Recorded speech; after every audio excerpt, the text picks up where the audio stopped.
A month before the murders, doctors changed the meds. We know why, and you will see that in the documentary.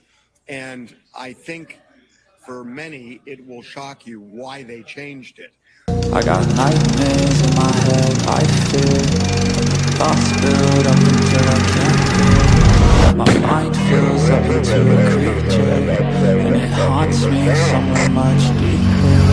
I got nightmares in my head, I fear. It sent him off the rails, and he became increasingly erratic, dangerous. Rob and Michelle knew it. They saw it. They talked to people about it. They feared it. And it got worse and worse and worse. And a month after that happened, he killed Rob and Michelle. So some of you may be aware that an episode of TMZ Investigates aired on January 9th, Fox Friday. And we're going to deal right now with 5 scintillating insights from that documentary from TMZ, starting with number 1, Fat Nick equals unhappy Nick. Now, leading up to this article, I wanted to know if there was an obvious reason that Nick was unhappy, perhaps because he was going bald, like his father, but TMZ surprisingly found another answer. According to Us Weekly, he was doing fine. Nick was doing fine on the meds he had been taking. They were working. Doctors changed the meds and it messed Nick up. It messed him up profoundly. That's according to Levine. Levine further claimed, "We have been trying to find out why doctors changed Nick's meds a month before the murders." And that's quite a critical aspect in terms of the timeline. So a month before his meds were changed. Now, based on that, is that enough time to say it's the medication's fault? According to Levine, a source with direct knowledge of this case tells us the reason doctors changed Nick's meds was weight gain. He was unhappy with his weight. And so I think the producer of the show noted that weight gain is a common side effect of some antipsychotic drugs, and yes, it is.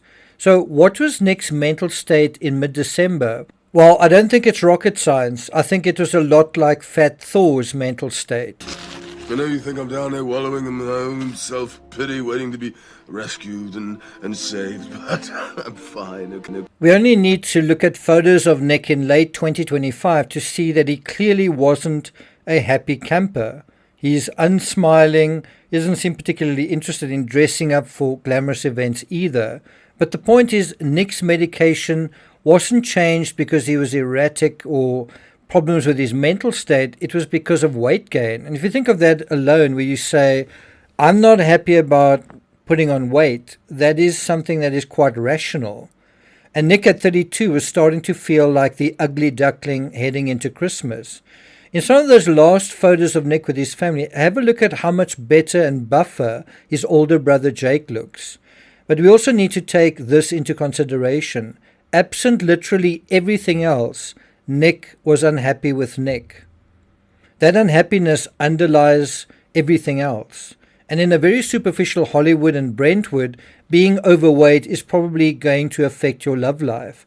And we know both of Nick's siblings were in relationships, but Nick wasn't. And he probably felt that. And wouldn't that have affected Nick's mood and made him more vulnerable to soothing the noise, as he would put it? And so if Nick's medication changed, that could be a factor. But another could be that he started taking drugs again. Why? Because he was unhappy and that made him vulnerable. I'm saying existentially very unhappy.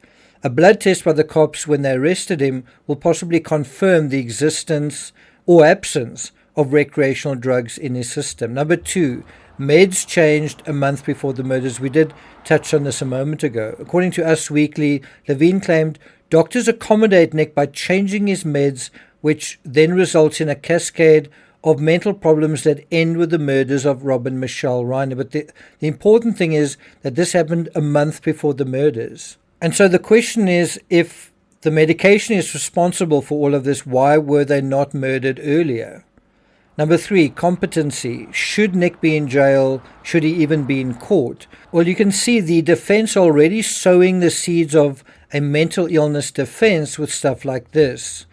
Referring to sources close to the family, TMZ's executive producer added, he knows he killed his parents, but he doesn't understand why he's in jail. He is delusional. He thinks this is all a conspiracy against him. That is quite a statement to make, not nothing about he allegedly killed his parents. He's saying he knows that he killed his parents. If that's correct, then that's kind of a confession.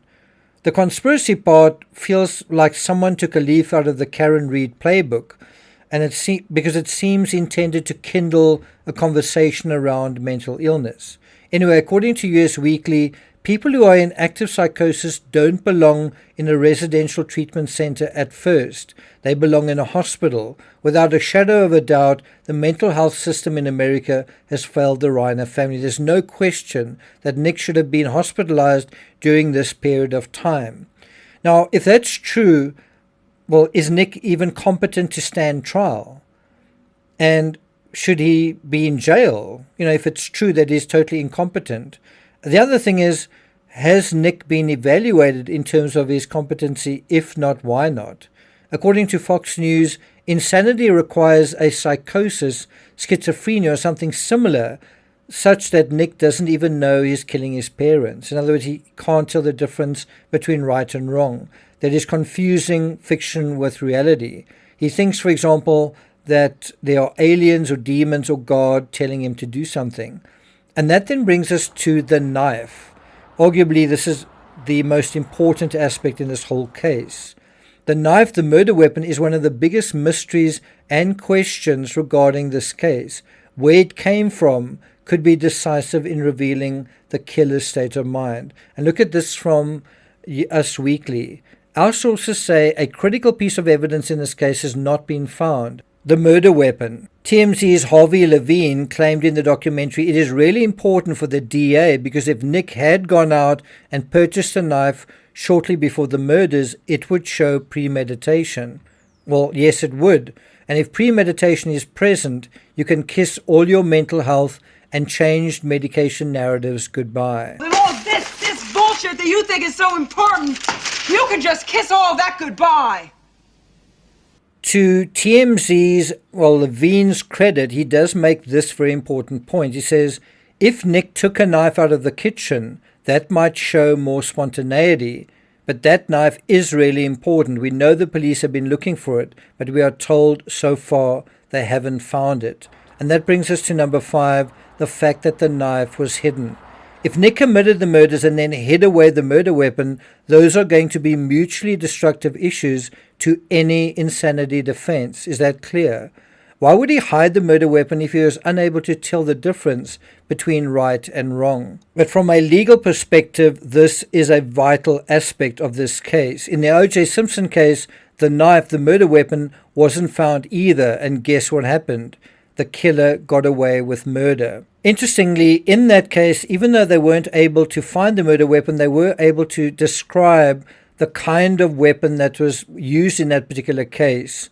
And that may be the same thing in this case, where they might be able to say whether it was a kitchen knife, what type of weapon, what type of knife was used based on the wounds. By the way, did you know that just weeks before the murders in the O.J. Simpson case, O.J. Simpson appeared in the movie Frogmen, and he was trained on how to kill 4 people at once using a serrated dive knife. Anyway, that weight gain aspect really does provide us some insight into the meat and potatoes aspect of Nick Reiner's psychology, why he was an unhappy camper. In any event, I'm not going to take it further than that, except to say, have you noticed that TMZ are emerging as a platform for Nick Reiner, more specifically Nick Reiner's defense?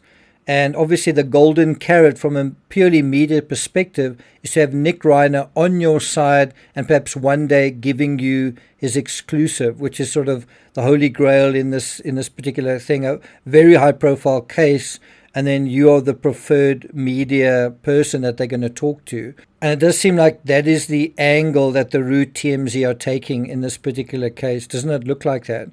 In any event, thank you for listening. Enjoy the rest of your weekend, and I'll see you guys next time.